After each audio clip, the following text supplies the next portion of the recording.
Then his brothers and his mother came, and standing outside they sent to him, calling him. And a multitude was sitting around him, and they said to him, "Look, your mother and your brothers are outside seeking you." Who is my mother or my brothers? And he looked around in a circle at those who sat about him. Here are my mother and my brothers. For whoever does the will of God is my brother and my sister and mother.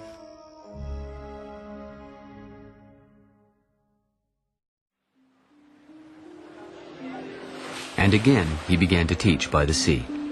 And a great multitude was gathered to him, so that he got into a boat and sat in it on the sea. And the whole multitude was on the land facing the sea.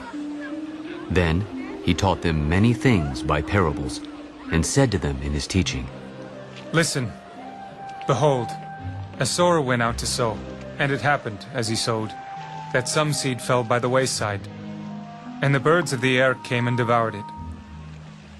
Some fell on stony ground, where it did not have much earth, and immediately it sprang up because it had no depth of earth. But when the sun was up, it was scorched, and because it had no root, it withered away. And some seed fell among thorns, and the thorns grew up and choked it, and it yielded no crop.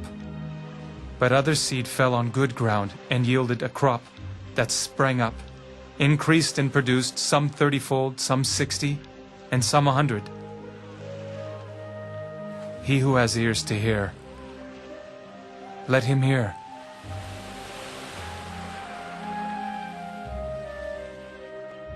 But when he was alone, those around him with the 12 asked him about the parable.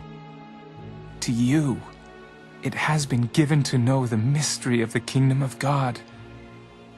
But to those who are outside, all things come in parables, so that seeing they may see and not perceive, and hearing they may hear and not understand, lest they should turn, and their sins be forgiven them. Do you not understand this parable? How then will you understand all the parables?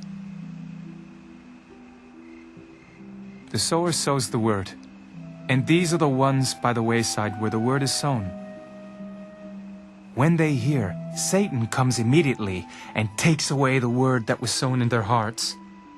These likewise are the ones sown on stony ground, who, when they hear the word, immediately receive it with gladness, and they have no root in themselves, and so endure only for a time. Afterward, when tribulation or persecution arises for the word's sake, immediately they stumble. Now these are the ones sown among thorns. They are the ones who hear the word, and the cares of this world, the deceitfulness of riches, and the desires for other things, entering in, choke the word, and it becomes unfruitful. But these are the ones sown on good ground, those who hear the word, accept it, and bear fruit, some 30-fold, some 60, and some 100. Is a lamp brought to be put under a basket or under a bed? Is it not to be set on a lampstand? For there is nothing hidden which will not be revealed, nor has anything been kept secret, but that it should come to light. If anyone has ears to hear, let him hear. Take heed what you hear. With the same measure you use, it will be measured to you, and to you who hear, more will be given. For whoever has, to him more will be given. But whoever does not have, even what he has, will be taken away from him.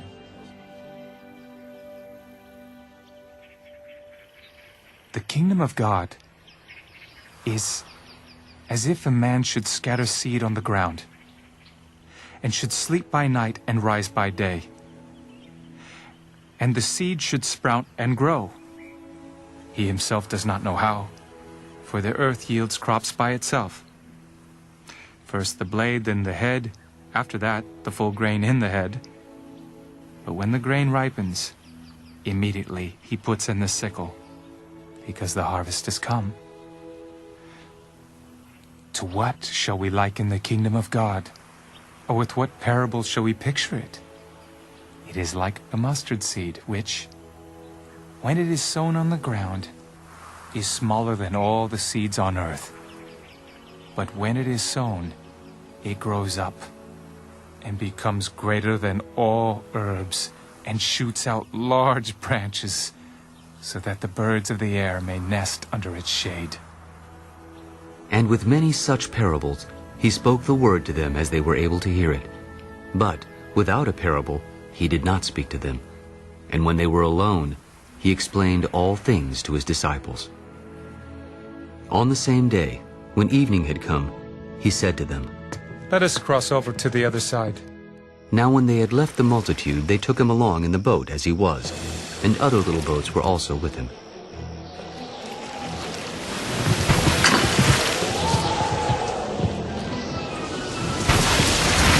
And a great windstorm arose, and the waves beat into the boat so that it was already filling. But he was in the stern, asleep on a pillow, and they awoke him. Teacher, do you not care that we are perishing? Then he arose and rebuked the wind and said to the sea, Peace! Be still!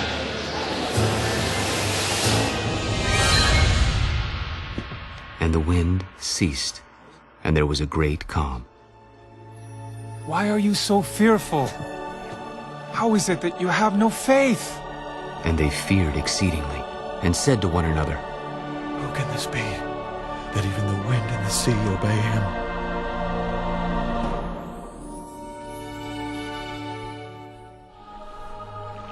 Then they came to the other side of the sea, to the country of the Gadarenes.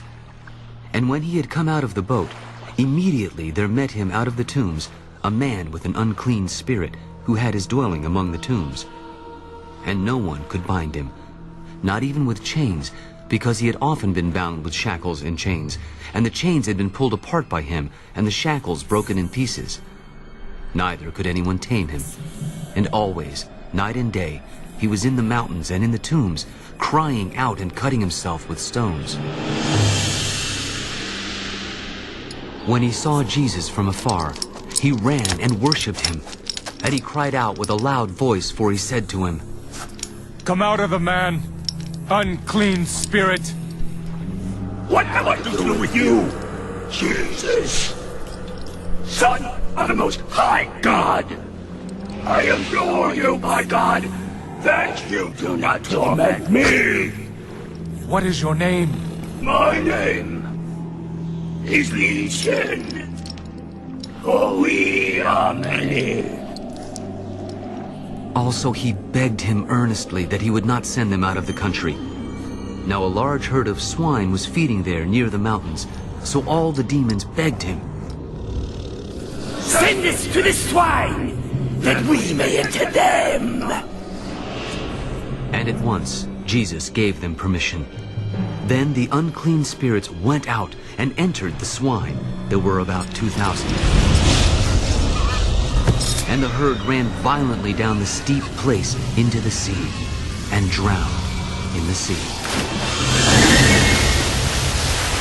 So those who fed the swine fled, and they told it in the city and in the country. And they went out to see what it was that had happened. Then they came to Jesus, and saw the one who had been demon-possessed and had the legion, sitting and clothed and in his right mind. And they were afraid. And those who saw it told them how it happened to him who had been demon-possessed, and about the swine. Then they began to plead with him to depart from their region. And when he got into the boat, he who had been demon-possessed begged him that he might be with him. However, Jesus did not permit him, but said to him, Go home to your friends, and tell them what great things the Lord has done for you, and how he has had compassion on you. And he departed, and began to proclaim in the Decapolis all that Jesus had done for him, and all marveled.